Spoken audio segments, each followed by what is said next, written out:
สวัสดีค่ะวันนี้นะคะเจอกับครูออยอีกแล้วนะคะมาทักทายกันแบบนี้ก็จะต้องเป็นวิชาภาษาอังกฤษอย่างแน่นอนนะคะวันนี้เราจะมาเรียนเรื่องใหม่กันเป็นเรื่องของ animals คืออะไรใครทราบบ้าง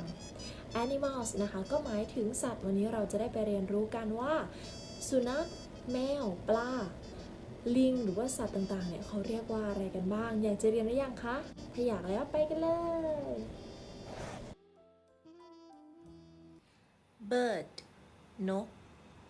elephant ช้าง cat แมว dog สุนัข horse ม้า bear หมี panda หมีแพนด้า giraffe ยีราฟ pig หมู chicken ไก่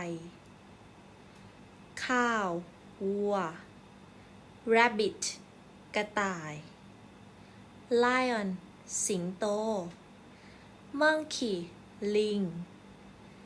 tiger เสือ buffalo กระบือ sheep แกะ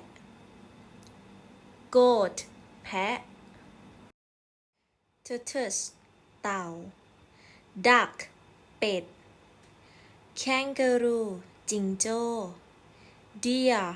กวาง zebra ม้าลาย เป็นยังไงกันบ้างคะสำหรับบทเรียนเกี่ยวกับ animals สนุกไหมนะคะก็หลังจากจบบทเรียนครูออยก็มีกิจกรรมนะคะคือให้เราบอกสัตว์ที่เราชอบมาจากในวิดีโอนี้นะครูออยสอนเกี่ยวกับอะไรบ้างก็ให้เราบอกมาว่าเราชอบสัตว์อะไรพูดเป็นภาษาไทยแล้วก็ภาษาอังกฤษนะคะชื่อของสัตว์นั้นอย่างเช่นเราพูดว่าผมชอบแมวใช่ไหมคะเราต้องพูดผมชอบแมวแล้วก็ต้องบอกว่าแมวภาษาอังกฤษพูดว่าอะไร cat ใช่ไหมก็ต้องบอกว่า cat แล้วก็บอกว่าเพราะอะไร